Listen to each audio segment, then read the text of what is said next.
лутфан ба мо фаҳмонед, ки шаби қадрро дар кадом шаб интизор шавем.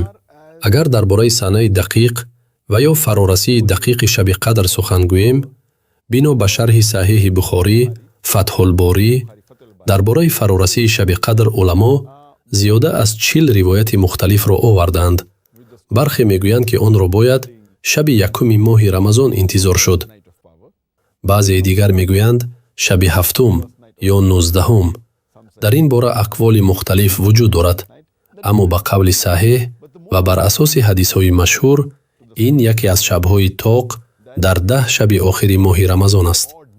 дар ин бора дар китоби саҳиҳи Бухорӣ, дар ҷилди 3 китоби фазилати Лайлатул Қадр, дар ҳадиси 2017 омадааст, ки паёмбари Аллоҳ саллаллоҳу алайҳи ва саллам фармудаанд: илтамису лайлатал қадр фил ашрил авахири мин Рамадон. шаби қадрро дар даҳаи тоқи охири моҳи Рамазон ҷустуҷӯ кунед. ин аст қавли роҷеҳ. дар ҳамон ҷой дар китоби саҳиҳи Бухорӣ, ҷилди аввал, китоби имон, дар ҳадиси 49 омадааст, ки бори паёмбари Аллоҳ саллаллоҳу алайҳи ва саллам биромаданд назди мусалмонон, то аз фарорасии шаби қадр ба мардум хабар бидиҳанд. дар ин вақт 2 нафар аз мусалмонон бо ҳам ба ҷанг ва муҷодала пардохтанд. эшон гуфтанд: ман омада будам то барои шумо аз шаби қадр хабар бидиҳам, вале фалонӣ ва фалонӣ бо ҳам ба муҷодала пардохтанд ва таъюни он аз байн рафт. яъне паёмбар саллаллоҳу алайҳи ва саллам кадом шаб будани онро фаромӯш карданд. сипас гуфтанд: шояд ин кор ба хайри шумо бошад, пас онро дар шаби 25, 27 ва 29 ҷустуҷӯ кунед.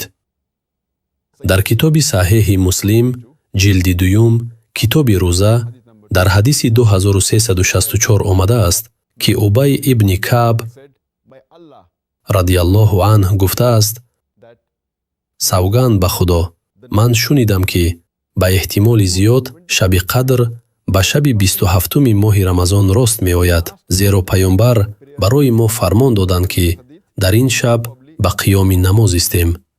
аз ин рӯ, тибқи ин ҳадис, ба эҳтимоли зиёд ин шаби 27 моҳи Рамазон аст. ҳамчунин, мувофиқи ҳадисе, ки дар сунани Тирмизӣ омадааст, паёмбар саллаллоҳу алайҳи ва саллам гуфтанд: шаби қадрро дар шаби 21, 23, 25 ва 27 аз даҳаи охири моҳи Рамазон ҷустуҷӯ кунед.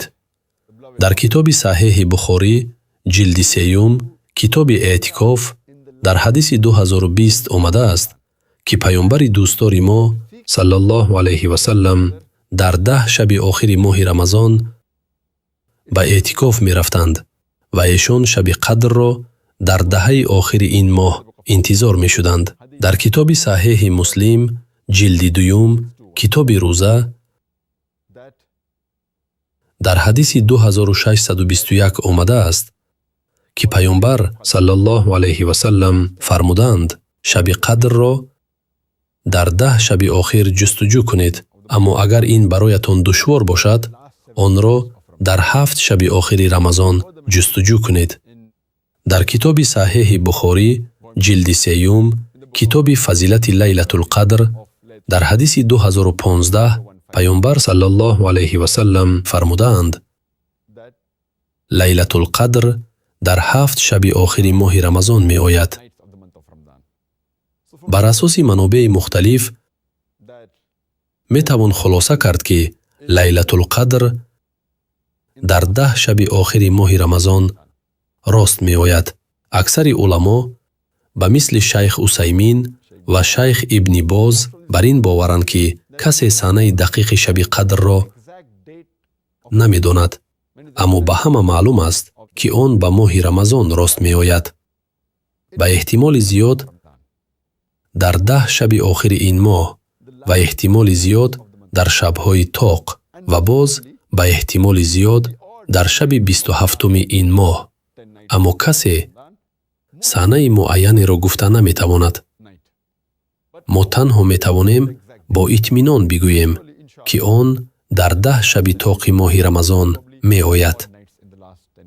ин аст қавли аксари уламо.